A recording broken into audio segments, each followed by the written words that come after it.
इन बातों को, जिन बातों पर फैसले आने चाहिए, वहां अगर टिप्पणी कर करके न्यायपालिका को रुकना पड़ रहा है तो कल हो सकता है कि न्यायपालिका फैसले भी करने लगे।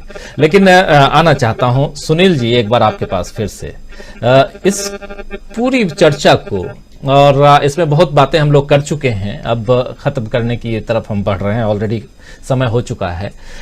आप अगर क्लोजिंग करना चाहें तो किस रूप में देखते हैं इसको, कैसे क्लोज करेंगे? राहुल गांधी ने अपनी पदयात्रा के माध्यम से जो एक राजनीतिक विमर्श तैयार किया है इस देश में, यह इस बात का प्रमाण है कि यह देश घृणा की राजनीति को स्वीकार करने के लिए कभी तैयार नहीं रहा है और न कभी तैयार होगा। जो स्थितियां बनाने की कोशिश की जा रही हैं उसको भले ही कुछ लोग कुछ समय तक के लिए स्वीकार कर लें, लेकिन इसको बहुसंख्यक समाज कभी नहीं स्वीकार कर सकता। व्यक्ति को इस देश में सौहार्द चाहिए, शांति चाहिए, अमन चैन चाहिए, सहिष्णुता की भावना चाहिए, एक दूसरे के साथ जीने की एक ललक चाहिए। और यह जो हमारे मूल्य हैं, जीवन मूल्य हैं, उन मूल्यों से अलग किसी ने कोई पहल करने की कोशिश की तो मुझे लगता है कि यह समाज स्वीकार करेगा नहीं। और इसीलिए मुझे लगता है कि तमाम के बावजूद, मैं फिर कहता हूं कि 2014 में जब लोगों ने इस पार्टी को सत्ता सौंपी थी तो विकास के नाम पे सौंपी थी। आपने कभी नहीं बताया कि हम राम मंदिर बनाने आ रहे हैं। आपने ये बताया था कि हमारे लिए राजनीति का मुद्दा नहीं है, आपने कहा था हमारे लिए आस्था का मुद्दा है। आपने ये कहा था कि हम गुजरात में डेवलपमेंट करके आए हैं और पूरे देश में हम डेवलपमेंट करेंगे।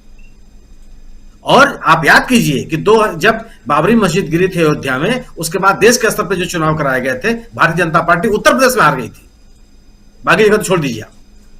तो ये हम राजनीति के साथ धर्म का जो घालमेल है, यह भारतीय समाज स्वीकार करने के तैयार कभी नहीं हुआ और न होगा। आप गवर्नेंस के नाम पर जो चाहे वो कर लीजिए, गवर्नेंस के नाम पर आप दीर्घकालिक राजनीति कर सकते हैं।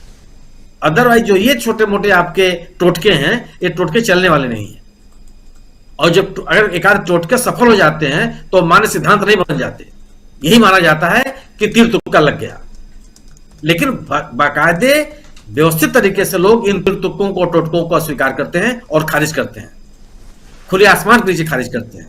और ये चीजें चलने वाली नहीं है, बिल्कुल नहीं चलेंगी। फिर मैं कह रहा हूं कि सुप्रीम कोर्ट की जो टिप्पणी है, सुप्रीम कोर्ट की टिप्पणी केवल थोड़े उसने कहा कि जिन लोगों को इन एंकरों को रोकने की जिम्मेदारी थी वो क्या कर रहे थे। हर काम सुप्रीम कोर्ट थोड़े करेगा, हर काम न्यायालय थोड़े करेगी। आप एक जो संस्थाएं बनी हुई हैं, उन संस्थाओं का दायित्व क्या है? आप अपनी जिम्मेदारी दूसरे के ऊपर टाल देंगे कि आप कीजिए इस बात को। अगर यह प्रवृत्ति होगी राजीव जी कि चंद्रशेखर आजाद पड़ोसी घर में पैदा हो, हमारे घर में ना पैदा हो, हजारों साल तक आप गुलाम रहेंगे। आपका तो कोई दायित्व है। अगर आप ऑब्जेक्शनेबल कंटेंट, अगर आपत्तिजनक तथ्य किसी चैनल पर चल रहे हैं तो उनको रोकने, उनको परिमार्जित करने, शामिल लोगों को दंडित करने के लिए भी तो संस्थाएं बनी हुई हैं। यह एक सेल्फ इंपोज्ड डिसिप्लिन तो कोई चीज होती है। आप इसके लिए तैयार नहीं है। और जो संस्थाएं आप खुद बनाए हैं, उन संस्थाओं की कोई भूमिका नहीं है। सर्वोच्च न्यायालय ने यह कहा है। और ये ऐसी बात नहीं कि पूरी की पूरी प्रक्रिया से उसने आंख बंद कर लिया। और मैं फिर कह रहा हूं कि न्यायालय में की गई टिप्पणियां निरर्थक नहीं होती हैं, उसका बहुत मतलब है, लेकिन संवेदनशील समाज के लिए। और जो उसको नकारने की कोशिश कर, उसके भी तरीके हैं। और निश्चित रूप से मुझे मानना है कि हमारे देश की न्यायपालिका इतनी कमजोर नहीं हुई। और आने वाले दिनों में हमको आपको राजनीतिक पहल जो की जा रही है देश में पैदा हो रही विकृतियों को रोकने के लिए, उसका भी असर दिखाई पड़ेगा आपको। सशक्त और स्वतंत्र न्यायपालिका जो इस देश में है, इसको जब जब कमजोर करने की कोशिश की गई है, ये कभी कमजोर नहीं हुई। उनके अंदर की जो ताकत है उसका जवाब दिया उन्होंने। क्या इसके पहले न्यायपालिका को कमजोर करने की कोशिश नहीं की गई थी? और किस सत्ता ने कमजोर करने की कोशिश नहीं की? लेकिन क्या कमजोर हो गए वो लोग? आज भी दर्द बने हुए हैं जो माने तो मेरा अपना मानना यह है कि जो एक सार्थक प्रयास राजनीतिक तौर पर सिविल सोसाइटी के माध्यम से जो वैमनस्य और कटुता को दूर करने को लेकर के शुरू की गई है, जो पहल शुरू की गई है, ये बहुत इसका मतलब है। और देश इसका खुले मन से स्वागत कर रहा है। ऐसा नहीं कि कोई बंद मुट्ठी अभी ये सड़क पर और यह बहुसंख्यक समाज इसको स्वीकार करने के लिए तैयार नहीं होगा। घृणा को कभी स्वीकार, कोई भी समाज, कोई भी सभ्य समाज स्वीकार नहीं कर सकता।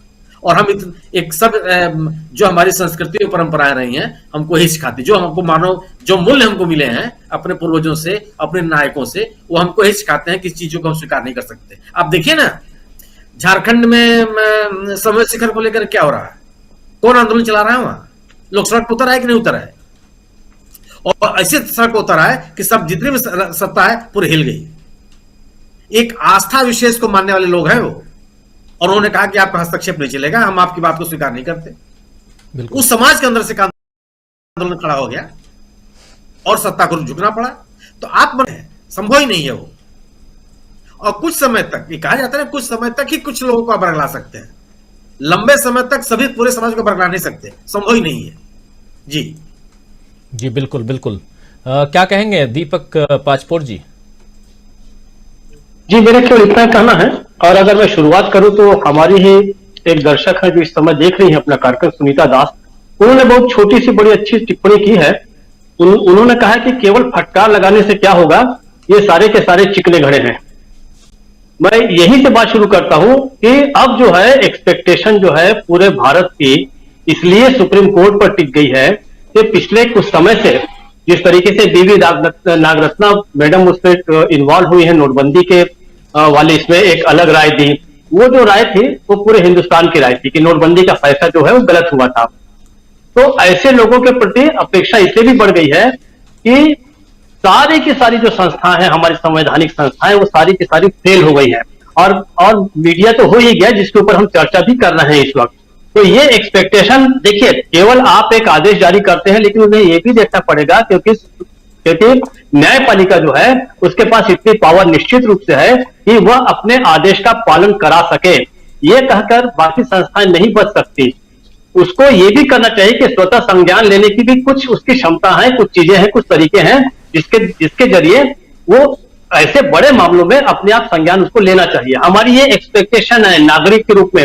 कैसे करेगी वो हमें नहीं पता। हम न्यायपालिका से भी वैसे ही रिजल्ट चाहते हैं, मांगते हैं, जिस प्रकार से हम विधायिका से मांगते हैं, जिस प्रकार हम कार्यपालिका से मांगते हैं। क्योंकि न्यायपालिका भी जो है उस पर भी टिप्पणी की जा सकती है, क्योंकि वो भी संविधान से ऊपर नहीं है। तो एक नागरिक के रूप में हम ये कह रहे हैं कि जब आप ऐसा आदेश जारी कर सकते हैं तो उसको फिर आप इंप्लीमेंटेशन भी करवाइए।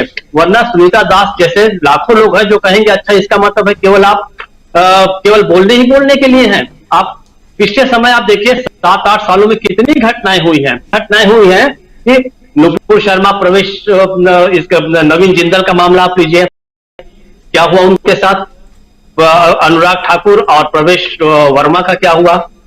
तो ये सामने है। शाहीन बाग में आपने जाके उनको पूरे के पूरा बता दिया कि ये सारे मुस्लिम इसमें पाकिस्तानी लोग भरे हुए हैं। किसान आंदोलन हुआ, एक लोकतांत्रिक आंदोलन था, उस लोकतांत्रिक आंदोलन को आपने ये कह के बदनाम करने की कोशिश की कि खालिस्तानियों द्वारा चलाया जा रहा है।